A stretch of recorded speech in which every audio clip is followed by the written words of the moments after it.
आज की online class में कक्षा 10 सामाजिक विज्ञान नेहरू इंटर के मानसा छापर के छात्रों का स्वागत है। आज हम यूरोप में राष्ट्रवाद का उदय भाग 2, कल हमने यूरोप में राष्ट्रवाद के उदय से संबंधित कुछ चीज़ों का आपके साथ शेयर किया था। आज उसमें से जो शेष चीज़ें हैं यूरोप में राष्ट्रवाद के उदय 2 में, इसमें वह कौन से एलिमेंट्स हैं, तत्व हैं, या कौन कौन से जो व्यक्ति हैं या क्रांतिकारी हैं जो यूरोप में राष्ट्रवाद के उदय में सहायक हुए हैं या अपना योगदान दिए हैं। जैसे फ्रांस में देखा जाए तो वहाँ पर फ्रांस में ऐसे तत्व जो थे, जैसे पितृभूमि राष्ट्रवाद के विकास के लिए पितृभूमि तथा नागरिक, पितृभूमि को वहां कहा गया ला पैट्री, और नागरिक को कहा गया कि ला सीतायन। उन्होंने कहा कि फ्रांस में राष्ट्रवाद के विकास के लिए पितृभूमि और नागरिक जैसे शब्दों का निर्माण किया गया। एक राष्ट्रध्वज, सामूहिक पहचान के लिए राष्ट्रध्वज का निर्माण किया गया। क्षेत्रीय बोलियों को हतोत्साहित किया गया। पेरिस में फ्रेंच भाषा के विकास के लिए लोगों को अनुप्रेरित किया गया। और इसके साथ साथ नेपोलियन ने राष्ट्रवाद के विकास में, नेशन स्टेट के डेवलपमेंट में महत्वपूर्ण भूमिका निभाई। 1804 में नेपोलियन द्वारा बनाई गई विधि संहिता राष्ट्रवाद के विकास में सहायक मानी जाती है। उसने सभी लोगों के लिए समान कानून, समानता के अधिकार पर विधि संहिता बनाया। सामंती व्यवस्था को समाप्त किया और लोगों के विकास के लिए काम किया। इसके साथ साथ फ्रांस में जो राष्ट्रवाद का विकास अवलोकित होता है, इसमें फ्रांस के बढ़ते हुए प्रभाव से यूरोप महाद्वीप में ऑस्ट्रिया, प्रसा, यानी यह कह सकते हैं कि जर्मनी का एक क्षेत्र, और ब्रिटेन, ऐसे देश थे जो नेपोलियन को घेरने का प्रयास किया। उसके हारने के बाद, उसको 1815 में नेपोलियन की हार हुई।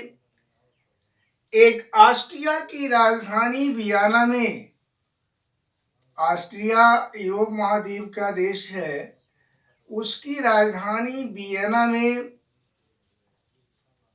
1815 ईस्वी में एक बैठक बुलाई गई जिसमें प्रसा, ऑस्ट्रिया, रूस इत्यादि देश शामिल हुए। और इस बैठक का नेतृत्व ऑस्ट्रिया का जो चांसलर था, चांसलर का मतलब होता है कि वहाँ का प्रधानमंत्री, भारत में जैसे प्राइम मिनिस्टर प्रधानमंत्री होता है, उसे चांसलर कहा जाता है। ऑस्ट्रिया का चांसलर उस वियना बैठक का नेतृत्व किया, जिसका नाम था ड्यूक ड्यूक मैटरनिख। वह उस बैठक में निर्णय लिया गया कि जो भी नेपोलियन द्वारा जो नेपोलियन था, बोनापार्ट था, फ्रांस का जो शासक था, जो भी उसके द्वारा जो भी जीते गए फ्रांस थे, उसके चारों तरफ एक आवरण बना दिया गया। उनसे राज्यों के चारों तरफ एक आवरण बना दिया गया। जैसे पूरब में पोलैंड को रूरसा के साथ दे दिया गया, फिर सैक्सनी प्रांत को जर्मनी को दे दिया गया, फिर आपका ऑस्ट्रिया को इटली को दे दिया गया। इस तरह उसके चारों तरफ एक बाड़ाबंदी कर दी गई, जिसके विस्तार को रोका जा सके। और जो भी उसके जीते हुए प्रदेश हैं, उसको उन देशों को वापस कर दिया गया। इसके साथ साथ 1815 में नेपोलियन का हार होती सेंट हेलेना द्वीप भेज दिया गया और इन उसके प्रभाव को कम किया गया। लेकिन राष्ट्रवाद के विकास में फ्रांस में नेपोलियन का महत्वपूर्ण योगदान माना जाता है। इसके बाद से राष्ट्रवाद के विकास में इटली को देखा जाए तो उसमें जो सहायक जो परिस्थितियां हैं या सहायक जो व्यक्ति हैं, उनका योगदान महत्वपूर्ण है। जैसे इटली देश है, इसमें 3 ऐसे आपके क्रांतिकारियों का नाम आता है जो काफी इटली देश में राष्ट्रवाद के विकास में सहायक रहे हैं। इसमें है जूसेपे मैज़िनी,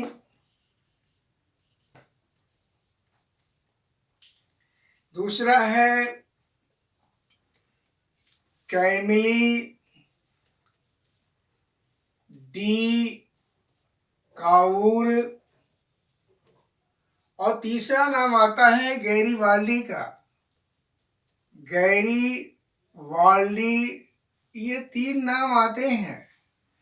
जूसेफी मैज़िनी ने अपने देश में इटली में राष्ट्रवाद विकास के लिए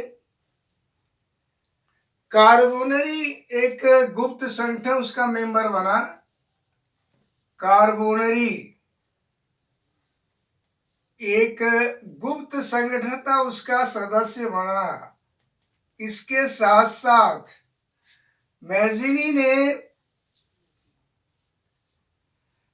2 ऐसे संगठनों का भी आविर्भाव किया, जिसका नाम है यंग इटली तथा यंग यूरोप। इसके माध्यम से, संगठनों के माध्यम से इसने इटली में राष्ट्रवाद के विकास में महत्वपूर्ण भूमिका निभाई। दूसरा नाम कैमिली डी काउर आता है। इसने फ्रांस और इंग्लैंड के चतुराई से एक संधि करके, उस संधि का नाम है कैमिली डी काउर। फ्रांस और इंग्लैंड के साथ जो संधि किया था, प्लोम्बियर्स, बच्चों ध्यान दीजिएगा, प्लोम्बियर्स की संधि, यह कैमिली डी काउर द्वारा इंग्लैंड और फ्रांस के साथ की गई और इटली में राष्ट्रवाद के उदय में सहायक यह सिद्ध हुई। गैरीवाल्डी जो है सशस्त्र लोगों के का नेतृत्व कर रहा था। इसके जो अनुयायी थे रेड या लाल शर्ट पहनते थे। लाल कह सकते हैं कि आपका शर्ट या कपड़ा पहनते थे, और अपने नेतृत्व में इसने इटली में राष्ट्रवाद के विकास में सहायक परिस्थितियों का निर्माण किया। तो हमने कहा कि इटली में राष्ट्रवाद के विकास के लिए यह ज्यूसेपी मेज़िनी, कैलनी डी कापुर, गैरिबाल्डी का महत्वपूर्ण योगदान है। और अंत में इन्होंने इमैनुअल द्वितीय के नेतृत्व में वह राष्ट्रवाद का विकास हुआ। इसके बाद जर्मनी में राष्ट्रवाद का विकास, ऑटोमन बिस्मार्क जो जर्मनी में राष्ट्रवाद का विकास का जनक माना जाता है, इसने लौ रक्त के नीति पर चलते हुए जर्मनी के एकीकरण में अपना महत्वपूर्ण योगदान दिया। इसने काइजर के नेतृत्व में 1871 में जर्मनी में राष्ट्रवाद का विकास किया। उनके नेतृत्व में उनको राजा घोषित किया गया और राष्ट्रवाद के विकास में अपना योगदान दिया। बच्चों, आज हमने फ्रांस, इटली, जर्मनी में राष्ट्रवाद के विकास में सहायक तत्वों को बताया। दूसरी बात यह है कि वहां राष्ट्रवाद के विकास में जर्मनी में, फ्रांस में नारी रूपक की परिकल्पना की गई। नारी रूपक का मतलब है कि यह एक काल्पनिक नाम दिया गया। जैसे जर्मनी में जर्मेनिया जो वीरता का प्रतीक थी, फ्रांस में मैरियाना जो वीरता और एकता का प्रतीक थी। तो राष्ट्र की अवधारणा को नारी रूपक दिया गया और राष्ट्र के विकास में ये तत्व सहायक हुए। वैसे ही काल्पनिक रहस्यवाद, रोमानीवाद की अवधारणा, संस्कृति की भूमिका राष्ट्रवाद के विकास सहायक हुई। दार्शनिकों को देखा जाए तो चासर हैं, मैकियावली हैं, दांते हैं। यह राष्ट्रवाद के विकास में सहायक दार्शनिक हैं या विचारक हैं जो उसको आगे बढ़ाने का काम किए हैं।